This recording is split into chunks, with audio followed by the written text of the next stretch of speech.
Assalamualaikum, selamat datang semua. Perkenalkan, nama saya Aditya Dika Braja dengan NIM 160 122 3431 dari kelas DA 46 CW, jurusan DKP Advertising Telkom University. Pada kesempatan ini, saya akan mempresentasikan hasil analisis dua objek estetika yang saya pilih menggunakan teori Edmund Burke Feldman sebagai tugas besar kedua dari mata kuliah estetika dan komunikasi visual di semester 3.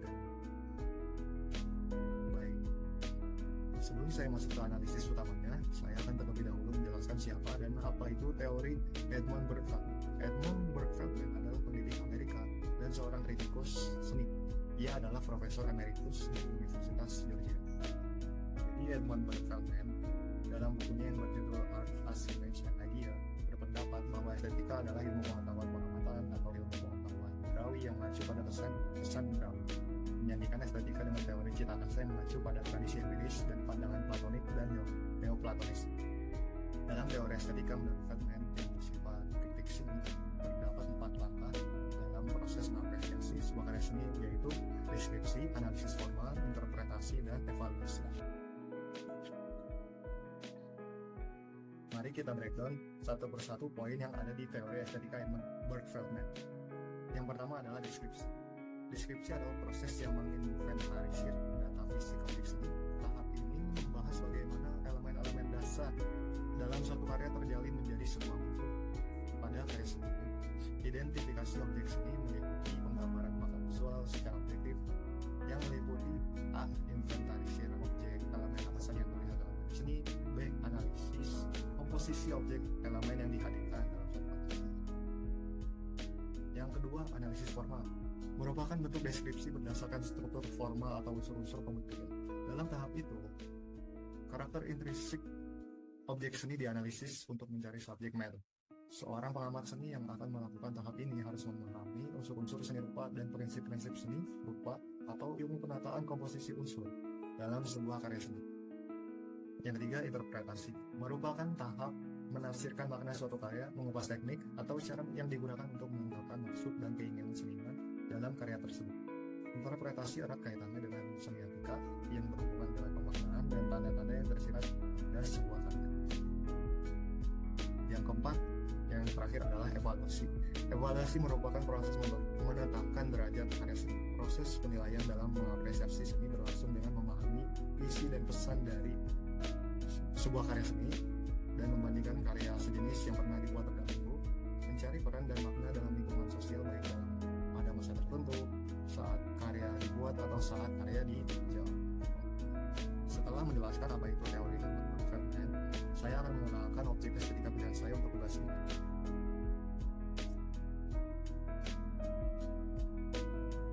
Untuk representasi estetika berat, saya memilih Far Cry 3 Blood Dragon poster karyanya Signal Noise.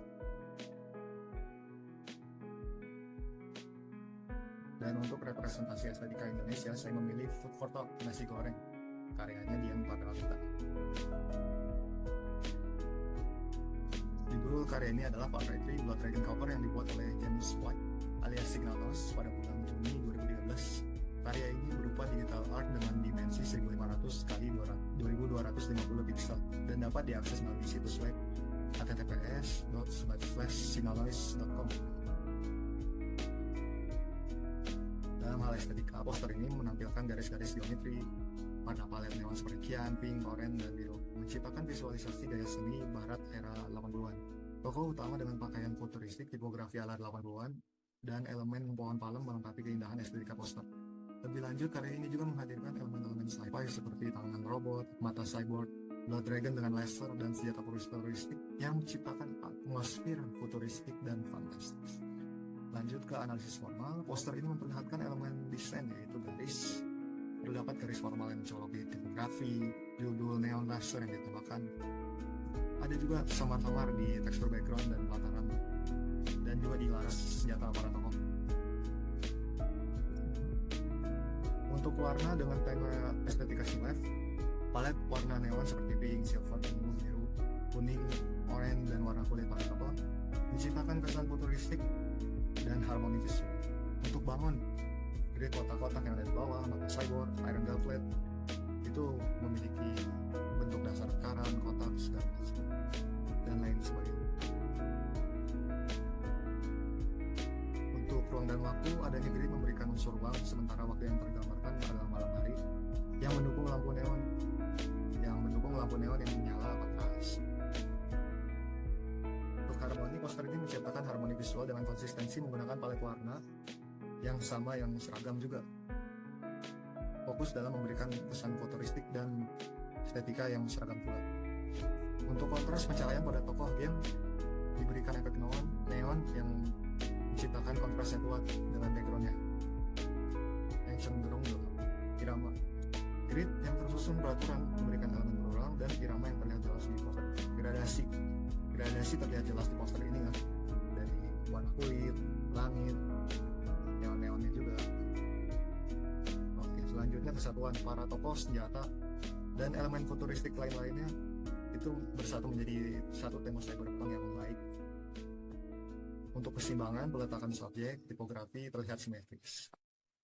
Proporsi ditampilkan dengan baik, dan khusus untuk tokoh yang di tengah yaitu Rex Cole, dia dengan proporsi paling besar menandakan dia yang paling kuat di sharingnya. Untuk kesederhanaan, sebenarnya poster ini rame ya, tidak sederhana, tapi dia sederhana dalam satu hal, yaitu satu tema yang pasti. Dia fokus ke tema sci-fi, cukup satu tema aja, itu yang bikin dia sederhana. Selanjutnya interpretasi saya terhadap karya ini adalah bahwa karya ini mengajak pemain untuk bernostalgia dengan kenangan dari era budaya pop dan sci-fi pada tahun 80-an. Lalu elemen retro dan futuristiknya, atmosfer yang dihadirkan oleh poster ini tampak seperti distopia, bahaya di mana-mana, dan beraninya kekuatan manusia dan teknologi canggih yang digambarkan dari tokoh-tokoh manusia, setengah cyborg dan senjatanya, dan makhluk eksperimen Blood Dragon yang menembakkan laser. Poster ini menampilkan kesan pergantian terhadap dunia masa depan yang tidak pasti dan penuh tantangan. Rex sebagai tokoh utama dengan penggambaran proporsi paling besar seolah-olah diceritakan sebagai tokoh terkuat. Semua karakter terlihat menggunakan senjata kecuali Dr. Darling karena ialah tokoh yang merepresentasikan cinta sesuai namanya, dan adalah seorang dokter yang mendukung Rex dalam perjalanan panjangnya untuk mengalahkan Sloan, sang antagonis utama yang ada di sebelah kanannya. Palet warna yang gelap dengan neon ini sangat cocok dengan tema futuristiknya, karena dengannya lampu-lampu neon dapat menjadi elemen yang kontras, dan palet warna yang gelap juga menginterpretasikan dunia Blood Dragon yang gelap dan cenderung seperti Islam. Yang terakhir, penilaian objek estetika ini termasuk karya seni dengan genre seni digital. Karya ini dapat disebut demikian karena melibatkan desain grafis, ilustrasi, dan komposisi visual yang bersatu dalam keseluruhan poster ini. Elemen ini juga merupakan unsur yang dirancang untuk menarik perhatian dan pesan terkait game ini, menciptakan daya tarik visual bagi calon pembeli dan menggambarkan estetika yang dihadirkan dalam game tersebut. Poster ini merupakan spin-off dari versi aslinya yaitu Far Cry 3 yang lebih menggunakan estetika timur, sedangkan poster ini sendiri mengedepankan retro dan futuristik ala-ala era 80-an. Penyajian tema yang mendukung nostalgia akan menjadi nilai tambah poster, khususnya pemain yang pernah merasakan yang tersebut. Dapat dinilai bahwa poster ini bergenre shooter atau outrun pada umumnya yang dibangun dengan objek-objek seperti neon, matahari retro, pohon palem, teknologi masa depan, grid, tipografi retro, palet warna plus warna violet atau magenta. Tokoh-tokoh penting yang ditampilkan di poster ini sehingga pemain dapat mengenal langsung tokoh-tokoh dalam game. Poster ini juga dibuat dengan komposisi dan keseimbangan yang bagus dalam penempatan objek dan sebagainya. Selanjutnya, food for thought, nasi goreng. Mulai dari deskripsi, judul lukisan ini adalah Food for Thought, nasi goreng yang dibuat oleh Dian Paramita pada tahun 2017 menggunakan media on canvas. Lukisan ini dapat diakses melalui tautan daftar pelukis terkenal di Indonesia, senior dan pelukis muda di gramedia.com.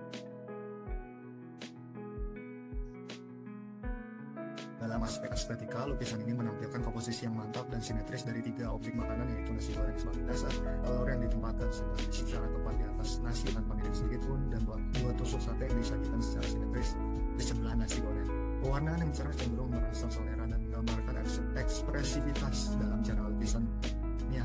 Keseluruhan lukisan ini memberikan visual yang menarik dan menggugah selera dengan komposisi yang teratur dan ekspresi warna yang oke. Formal. Lukisan ini menampilkan garis informal baik lurus maupun melengkung yang membentuk objek-objek seperti tusuk sate, nasi goreng, telur ceplok, dan piring, serta garis yang menggambarkan meja di latar belakang. Warna coklat, putih, kuning, dan abu-abu dominan dalam lukisan ini, memberikan kesan kalem dan tenang. Bangun lingkaran terlihat pada kuning telur dan piring juga. Meskipun tidak memberikan tekstur fisik, lukisan ini menggunakan cat minyak atau kanvas yang memberikan kesan visual tekstur, terutama di background temboknya.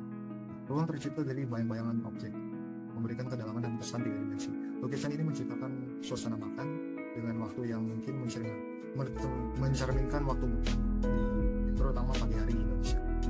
Harmoni terwujud melalui penggunaan palet warna yang kalem dan tenang serta pilihan warna yang berdekatan. Kontras muncul di antara objek-objek seperti telur, nasi, piring, meja, dan tembok.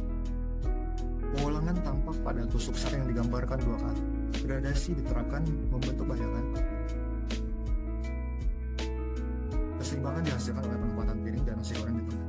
Meskipun sate tidak berada di tengah, tetapi diletakkan secara seimbang secara sejajar. Proporsi nasi goreng, telur, dan sate sesuai dengan ukuran yang realistis menciptakan harmoni visual pada keseluruhan lukisan.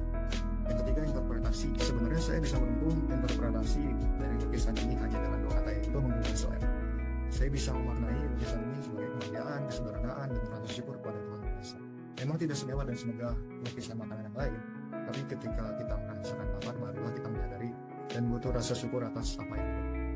Nasi goreng lengkap dengan telur ceplok dan 2 tusuk sate, sederhana namun indah. Saya juga menginterpretasikan bahwa latar waktu yang terjadi di lukisan ini adalah ketika waktu makan malam tiba. Dapat diinterpretasikan juga bahwa nasi goreng, ceplok, dan sate ayam dalam lukisan ini adalah lambang kehidupan dan energi untuk melanjutkan keseharian sang penikmat makanan. Sebuah identitas dan kebudayaan dari orang terbiasa untuk senang memakan nasi goreng. Porsi yang cukup juga melambangkan kesejahteraan, kenikmatan, dan kebahagiaan. Saya juga menyadari bahwa 3 objek makanan ini saling terikat satu sama lain. Tanpa telur dan sate, lukisan nasi goreng ini mungkin terlihat membosankan. Nah, telur mata sapi dengan bahasa Inggrisnya sunny side up menggambarkan harapan sebagai kesehatan dan manfaat yang dibawakan oleh telur. 2 buah sate yang diinterpretasikan sebagai cinta yang saling berbalas. Jika hanya ada 1 tusuk sate, mungkin saya berpikir sate itu kesepian. Dan yang terakhir, penilaian. Suasana jam istirahat makan disajikan dalam lukisan ini. Menggambarkan nasi goreng, telur ceplok, dan sate yang sederhana, ekspresif namun mirip dengan aslinya menjadi nilai seni dan representasi budaya Indonesia. Bayangan dari objek dapat terlihat dan tertutup. Elemen seni yang paling menonjol di lukisan ini adalah kesederhanaan, yang mana lukisan ini tidak terlalu ramai dengan maksudnya. Namun justru itulah yang membuat indah secara artistik dan kesan simpel atau to the point, yang melukiskan makanan yang bernama nasi goreng secara umumnya dan tidak bersifat hiperbola. Lukisan ini seperti lukisan cat minyak pada umumnya, namun lebih ekspresif karena dapat terlihat tekstur minyaknya di keseluruhan lukisan. Komposisi yang bagus ditampilkan di sini, penataan objek yang lumayan simetris membuatnya mempunyai indah estetis. Piringnya mungkin tidak buat secara sempurna, namun permainan warna dan bayangan membuat pengamatan lukisan ini teralihkan fokusnya dan cenderung tidak menyadari elemen asimetris dari piring tersebut. Ada tambahan sebagai perbandingan dari karya-karya yang sebelumnya saya presentasikan ini untuk poin evaluasi. Untuk poster Far Cry 3 Blood Dragon akan disandingkan dengan video game Alien Movie poster karya Z.D. Brubaker, dan Food for Thought nasi goreng karya Dian Panganita akan saya bandingkan dengan Three Bits karya Paul Cézanne, karena dua-duanya memiliki ciri-ciri yang sama. Yang pertama, dia memiliki estetika similar, yang kedua dia sama-sama lukisan kanan dengan cat minyak yang cenderung ekspresif.